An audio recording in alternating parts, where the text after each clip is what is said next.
रोज का वचन। रोज के वचन में आपका स्वागत है। दिन 168। और हग्गीत का पुत्र अदोनिय्याह सुलेमान की माता बत्शेबा के पास आया और बत्शेबा ने पूछा, क्या तू मित्रभाव से आता है? उसने उत्तर दिया, हाँ, मित्रभाव से। फिर वह कहने लगा, मुझे तुझसे एक बात कहनी है। उसने कहा, कह। उसने कहा, तुझे तो मालूम है कि राज्य मेरा हो गया था और समस्त इस्राएली मेरी ओर मुंह किए थे कि मैं राज्य करूं, परंतु अब राज्य पलटकर मेरे भाई का हो गया है, क्योंकि वह यहोवा की ओर से उसको मिला है। इसलिए अब मैं तुझसे एक बात मांगता हूं, मुझसे ना नहीं करना, कहे जा। उसने कहा, राजा सुलेमान तुझसे न नहीं करेगा, इसलिए उससे कहा कि वह मुझे शूनेमिन अबीशग को ब्याह दे। बत्शेबा ने कहा, अच्छा, मैं तेरे लिए राजा से कहूंगी।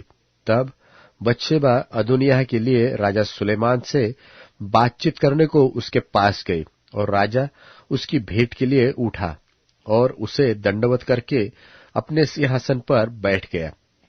फिर राजा ने अपनी माता के लिए एक सिंहासन रख दिया और वह उसकी दाहिनी ओर बैठ गई।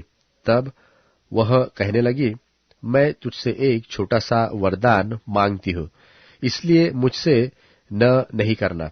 राजा ने कहा, हे माता, मांग, मैं तुझसे ना नहीं करूंगा। उसने कहा, वह शूनेमिन अबीशग तेरे भाई अदोनिय्याह को ब्याह दी जाए। राजा सुलेमान ने अपनी माता को उत्तर दिया, तू अदोनिय्याह के लिए शूनेमिन अबीशग ही क्यों मांगती है? उसके लिए राज्य भी मांग, क्योंकि वह तो मेरा बड़ा भाई है। और उसी के लिए क्या, एब्यातार याजक और सरूयाह के पुत्र योआब के लिए भी मांग। और राजा सुलेमान ने यहोवा की शपथ खाकर कहा कि यदि अदोनिय्याह ने यह बात अपने प्राण पर खेलकर न कही हो, तो परमेश्वर मुझसे वैसा ही क्या वरन उससे भी अधिक करे। अब यहोवा जिसने मुझे स्थिर किया और मेरे पिता दाऊद की राजगद्दी पर विराजमान किया है और अपने वचन के अनुसार मेरा घर बसाया है, उसके जीवन की शपथ, आज ही अदोनिय्याह मार डाला जाएगा। और राजा सुलेमान ने यहोयादा के पुत्र बनायाह को भेज दिया और उसने जाकर उसको ऐसा मारा कि वह मर गया। और एब्यातार याजक से राजा ने कहा, अनातोत में अपनी भूमि को जा, क्योंकि तू भी प्राणदंड के योग्य है। आज के दिन तो मैं तुझे न मार डालूंगा, क्योंकि तू मेरे पिता दाऊद के सामने प्रभु यहोवा का संदूक उठाया करता था, और उन सब दुखों में जो मेरे पिता पर पड़े थे तू भी दुखी था। और सुलेमान ने एब्यातार को यहोवा के याजक होने के पद से उतार दिया, इसलिए कि जो वचन यहोवा ने एली के वंश के लिए शीलो में कहा था वह पूरा हो जाए। इसका समाचार योआब तक पहुंचा। योआब अबशालोम के पीछे तो नहीं हो लिया था, परंतु अदोनिय्याह के पीछे हो लिया था। तब योआब यहोवा के तंबू को भाग गया और वेदी के सींगों को पकड़ लिया। जब राजा सुलेमान को यह समाचार मिला कि योआब यहोवा के तंबू को भाग गया है और वह वेदी के पास है, तब सुलेमान ने यहोयादा के पुत्र बनायाह को यह कहकर भेज दिया कि तू जाकर उसे मार डाल। तब बनायाह ने यहोवा के तंबू के पास जाकर उससे कहा, राजा की आज्ञा है कि निकला। उसने कहा, नहीं, मैं यहीं मर जाऊंगा। तब बनायाह ने लौटकर यह संदेश राजा को दिया कि योआब ने मुझे यह उत्तर दिया। राजा ने उससे कहा, उसके कहने के अनुसार उसको मार डाल और उसे मिट्टी दे।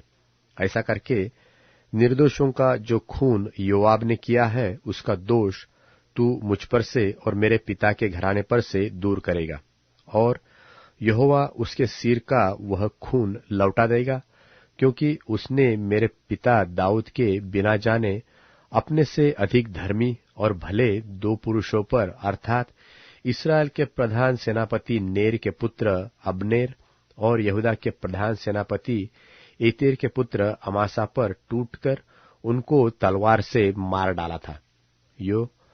योआब के सिर पर और उसकी संतान के सिर पर खून का सदा तक रहेगा। परंतु दाऊद और उसके वंश और उनके घराने और उसके राज्य पर यहोवा की ओर से शांति सदैव तक रहेगी। तब यहोयादा के पुत्र बनायाह ने जाकर योआब को मार डाला और उसको जंगल में उसी के घर में मिट्टी दी। तब राजा ने उसके स्थान पर यहोयादा के पुत्र बनायाह को प्रधान सेनापति ठहरा दिया और एब्यातार के स्थान पर सादोक याजक को ठहराया। और राजा ने शिमी को बुलवा भेजा और उससे कहा, तू यरूशलेम में अपना एक घर बनवाकर वहीं रहना और नगर से बाहर कहीं न जाना। तू निश्चय जान रख कि जिस दिन तू निकलकर किद्रोन नाले के पार उतरे, उसी दिन तू निसंदेह मार डाला जाएगा और तेरा लोहू तेरे ही सिर पर पड़ेगा। शिमी ने राजा से कहा, बात अच्छी है, जैसा मेरे प्रभु राजा ने कहा है वैसा ही तेरा दास करेगा। तब शिमी बहुत दिन यरूशलेम में रहा। परंतु 3 वर्ष के व्यतीत होने पर शिमी के 2 दास गत नगर के राजा माका के पुत्र आकीश के पास भाग गए और शिमी को यह समाचार मिला कि तेरे दास गत में हैं।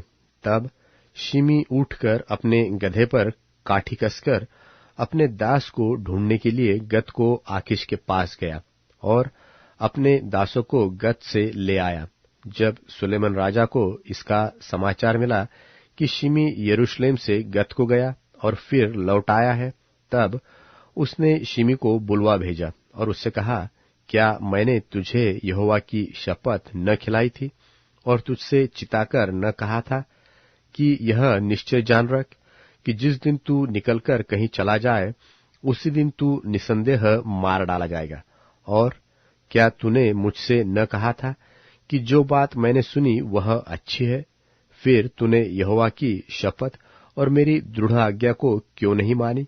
और राजा ने शिमी से कहा कि तू आप ही अपने मन में उस सब दुष्टता को जानता है जो तूने मेरे पिता दाऊद से की थी, इसलिए यहोवा तेरे सिर पर तेरी दुष्टता लौटा देगा। परंतु राजा सुलेमान धन्य रहेगा और दाऊद का राज्य यहोवा के सामने सदैव दृढ़ रहेगा। तब राजा ने यहोयादा के पुत्र बनायाह को आज्ञा दी और उसने बाहर जाकर उसको ऐसा मारा कि वह भी मर गया और सुलेमान के हाथ।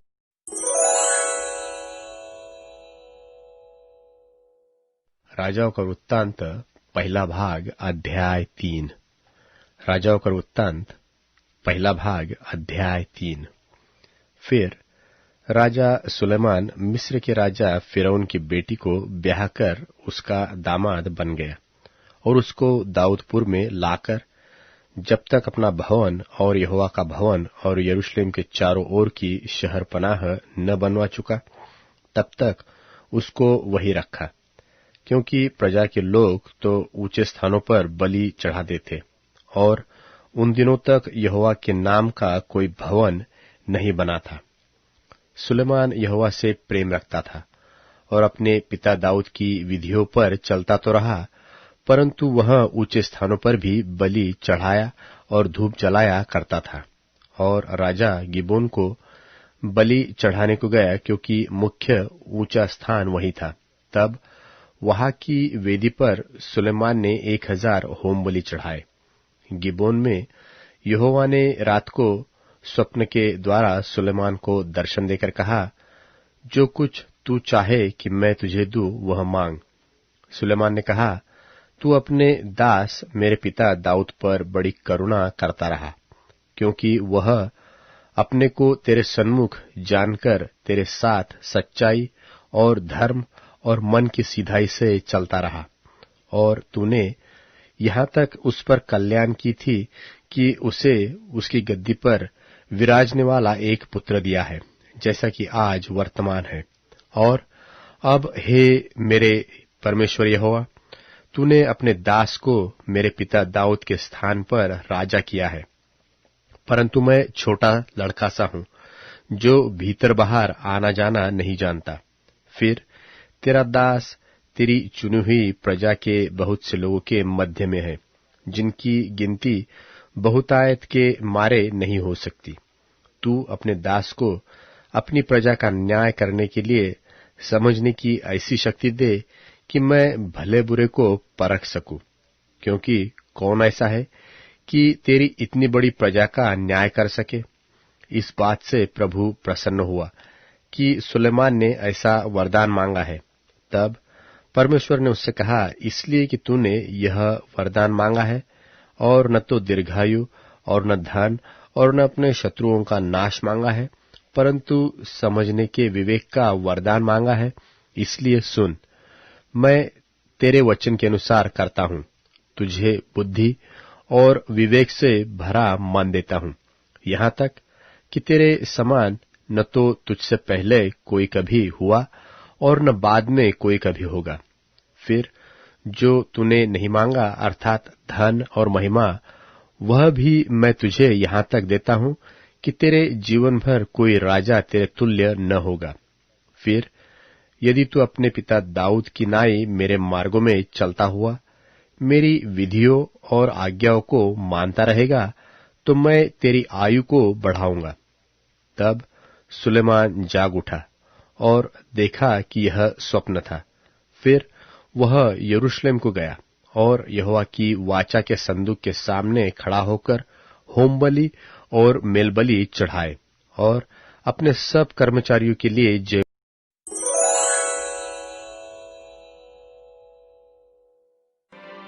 लोग स्तिफनुस के समय सताव की वजह से यात्रा करते करते फिनीके, साइप्रस और अंताकिया तक सिर्फ यहूदियों को वचन सुनाते गए थे। उनमें से कुछ लोग साइप्रस और कुरेनी थे। जब वे अंताकिया आए, तब उन्होंने यूनानी लोगों को यीशु के बारे में बताया। प्रभु का हाथ उनके साथ था। बहुत से लोगों ने विश्वास किया और यीशु को अपना लिया। तब यरूशलेम के चर्च के कानों तक यह खबर पहुंची। उन्होंने बरनबास को अंताकिया भेजा। जब आकर उसने परमेश्वर की असीम और शर्तहीन कृपा को देखा, तो उसे खुशी हुई। उसने उन सभी को दिलासा दिलाया कि उन्हें यीशु की समीपता में रहना चाहिए। बरनबास एक भला, पवित्र आत्मा और विश्वास से भरा व्यक्ति था, और बड़ी संख्या में लोग यीशु के शिष्य बन गए। तब बरनबास शाऊल की तलाश में तरसूस की ओर चल दिया। जब शाऊल उसे मिल गया, तो वह उसे अंताकिया लाया। पूरे 1 साल तक वे चर्च के साथ मिलते रहे और बहुत से लोगों को सिखाते रहे। अंताकिया में पहली बार लोगों ने शिष्यों को मसीही कहा। उन्हीं दिनों में कई नबी यरूशलेम से अंताकिया आए। उनमें से एक अगबुस नामक व्यक्ति ने खड़े होकर पवित्र आत्मा की प्रेरणा से कहा कि सारी दुनिया में एक जबरदस्त अकाल पड़ेगा। क्लौदियस सीजर के समय में ऐसा हुआ भी। तब शिष्यों ने यह फैसला किया कि हर एक अपनी योग्यता के अनुसार यहूदिया में रहने वाले विश्वासियों की मदद के लिए कुछ भेजे। उन्होंने ऐसा किया भी। बरनबास के और शाऊल के हाथों उन्होंने अगुओं तक मदद पहुंचाई थी।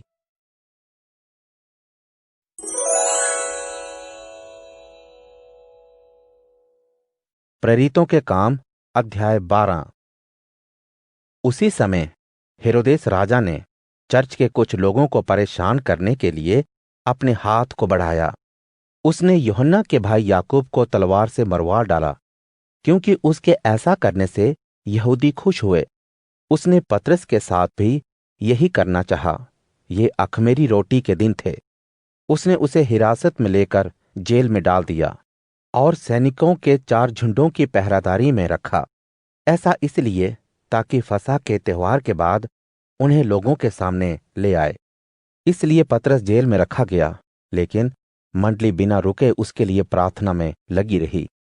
जब हेरोदेस उसे बाहर लाने ही पर था, उसी रात पतरस 2 जंजीरों से बंधा हुआ दो सिपाहियों के बीच सो रहा था। दरवाजे पर बैठे पहरेदार जेल की रखवाली कर रहे थे। अचानक प्रभु का स्वर्गदूत वहां आ पहुंचा और जेल में रोशनी फैल गई। उसने पतरस के बाजू में थपथपाकर उठा खड़ा किया और कहा, जल्दी से उठो। तभी उसके हाथों से जंजीर गिर पड़ी। स्वर्गदूत ने उससे कहा, अपनी कमर कसो और जूते पहनो। और उसने ऐसा किया भी। स्वर्गदूत ने कहा, अपने कपड़े पहनो और मेरे पीछे आ जाओ। पतरस उसके पीछे चल पड़ा। उसे यह लग रहा था कि वह जो कुछ कर रहा है वह सिर्फ स्वप्न में ही है। जब वे पहली और दूसरी पहरेदार की चौकी से गुजर चुके, एक लोहे के दरवाजे के पास आए जो शहर की ओर ले जाता है। वे अपने आप खुल गया। वे बाहर सड़क पर गए और अचानक स्वर्गदूत उसे छोड़कर चला गया। जब पतरस अपने आपे में आया, उसने कहा, अब मुझे यह अच्छी तरह मालूम है कि यीशु ने अपने स्वर्गदूत को भेजकर हेरोदेस के हाथ से और यहूदी लोगों के हाथों से छुड़ा लिया है। जब उसने यह सब समझ लिया तो वह मरियम के बेटे यूहन्ना के घर, जो मरकुस कहलाता है, गया। वहां बहुत से लोग प्रार्थना करने के लिए इकट्ठे हुए थे। जब पतरस ने फाटक की खिड़की को खटखटाया, रोड़ा नाम की एक लड़की दरवाजे पर आई। जब उसने पतरस की आवाज सुनी तो खुशी की वजह से दरवाजा खोलने के बजाय सबको बताने भीतर भागी। उसने सभी को बताया कि पतरस दरवाजे पर खड़ा है। उन्होंने उससे कहा, तुम पागल हो गई हो। लेकिन वह अपनी बात को दोहराती रही। तब उन्होंने कहा, वो पतरस का स्वर्गदूत होगा। लेकिन पतरस दरवाजा खटखटाता रहा और जब उन्होंने खिड़की खोली तो उसे देखकर वे आश्चर्य से भर गए। लेकिन उसने उन्हें अपने इशारे से खामोश करते हुए कहा और बताया कि यीशु ने किस तरह उसे जेल से छुड़ाया है। उसने उनसे कहा, यह सब बातें याकूब और दूसरे भाइयों को बताओ। फिर वे वहां से दूसरी जगह चला गया। जैसे ही सुबह हुई, सिपाहियों में हड़कंप मच गया कि आखिर पतरस गया तो गया कहाँ। हेरोदेस ने जांच पड़ताल के बाद जब उसे ना पाया तो पहरेदारों से पूछताछ की और हुक्म दिया कि उन्हें जान से मार डाला जाए। वह यहूदिया से कैसरिया गया और वहीं रहा।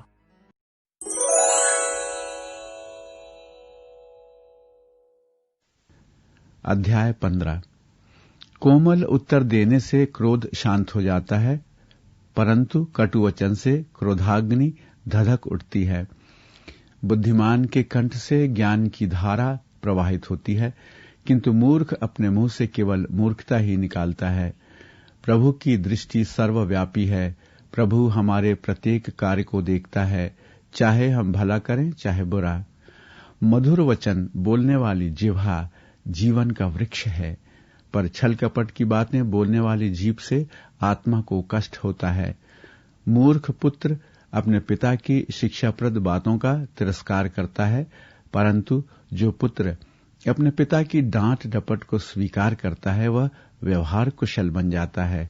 धार्मिक मनुष्य के घर में बहुत धन रहता है, परंतु दुर्जन की आमदनी में घुन लग जाता है। बुद्धिमान अपनी वाणी से ज्ञान का प्रसार करता है, पर मूर्ख का मस्तिष्क ऐसा नहीं कर पाता।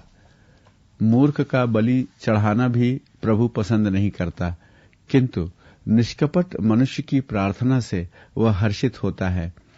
प्रभु दुर्जन के दुराचरण से घृणा करता है, किंतु वह धर्म के मार्ग पर चलने वाले व्यक्ति से प्रेम करता है। जो मनुष्य पथभ्रष्ट हो जाता है वह कठोर दंड पाता है।